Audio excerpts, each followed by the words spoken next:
And that's why I said hearing the advice side of this is helpful too, because you never know what you're gonna come up with, what you're gonna hear. You never know what you're gonna hear. That's gonna add to your class. This is for vet dads too, for that matter. Yeah, vet dads I've never had a class where a vet hasn't said something I'm like, wow, right? Yeah. Every time. Yeah. Or you hear it again, but it's a different angle that you hadn't thought about before.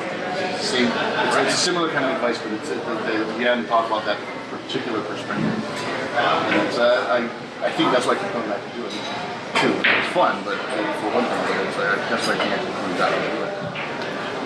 So Ron, what's the best piece of advice that you could give a veteran dad? Yeah, I think 2 bits of advice that I would give a veteran, or give a rookie dad, I should say, or any dad really.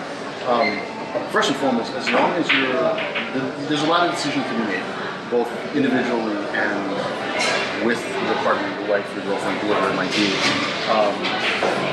As long as you are keeping your baby's best interests in mind, you can't go wrong.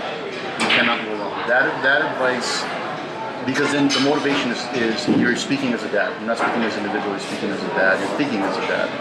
The other bit of advice is I would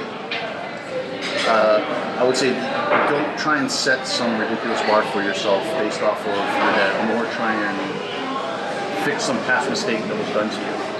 We're not in the business of, as a dad, we shouldn't be in the business of correction.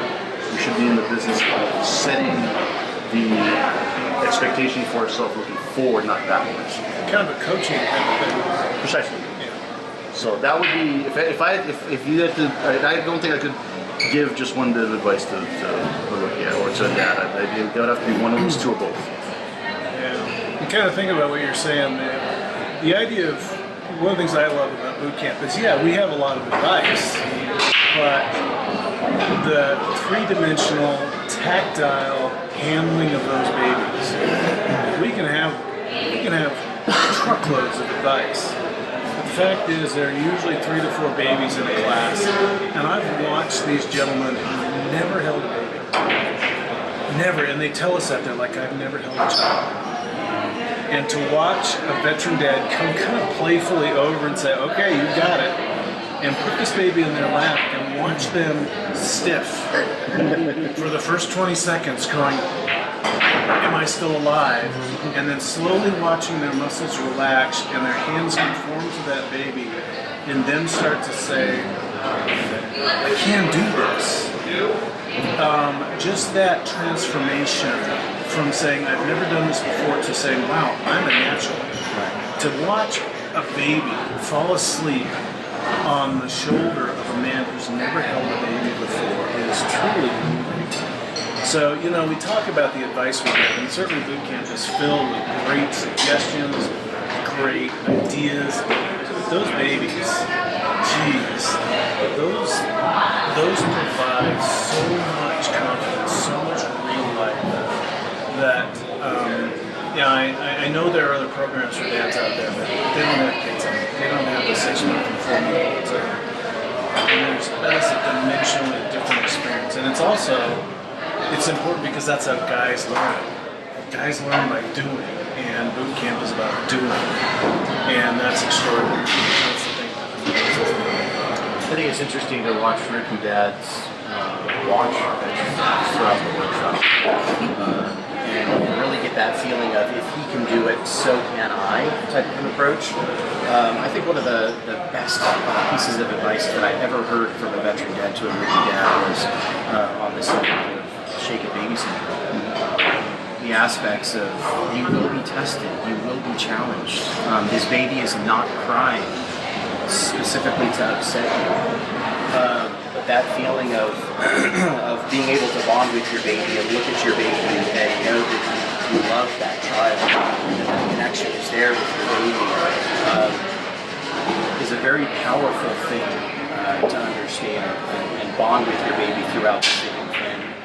And for these guys to see veteran dads, even though they're challenged at times, have fun with it. Yeah.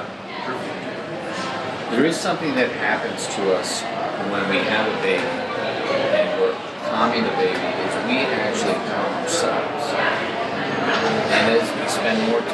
raising our kids, we learn a calmness that we never had before we had kids. And a vet will actually pass on to the rookie the idea that even when you feel you're in the middle of a hurricane and the bands are ripping around, the rain bands, if you can stay calm, even when you don't actually know what the right answer is, you can just stay calm and have that calmness. You will not be contributing to the storm. You will be a part of safety.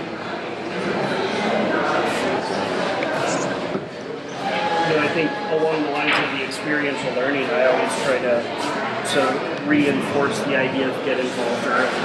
And I think that getting involved early is what will lead to that calmness too. So that's the quick advice. Get in there, get your hands dirty, get the experience, learn things the hard way, and that pays dividends in the long run. And how much we can know in advance too. One of the things that I always make a point of talking about is how much we need to support mom around breastfeeding specifically. It's one of the things that I've learned. I ask these veteran dads, how does mom feel about herself when breastfeeding isn't going well? I asked them right before that, and I said, how long does it take? And usually guys say it takes about 3 or 4 days before mom learns how to feed the baby learns how to be fed, and everything's good. And then I asked them, how does mom feel about herself when that's not going well? And to a man, these guys say, she feels terrible. She is tears, crying. The word failure comes up every time, that I am not a good enough mother. So with a lot of confidence, I and the other veteran dads generally say to these dads that the birth is out there. That's a big deal. And supporting mom through the birth is important.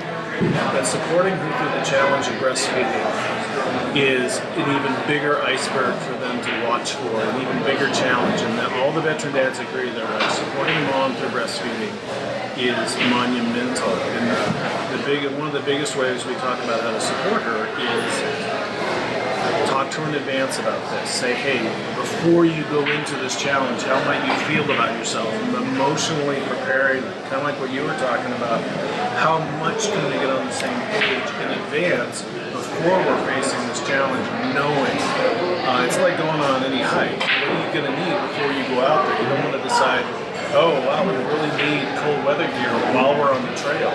How much can we know and how much can we be emotionally prepared for before these things happen? And how much can the mom and dad talk about these things beforehand? And that breastfeeding is the biggest example for me. It's a good one.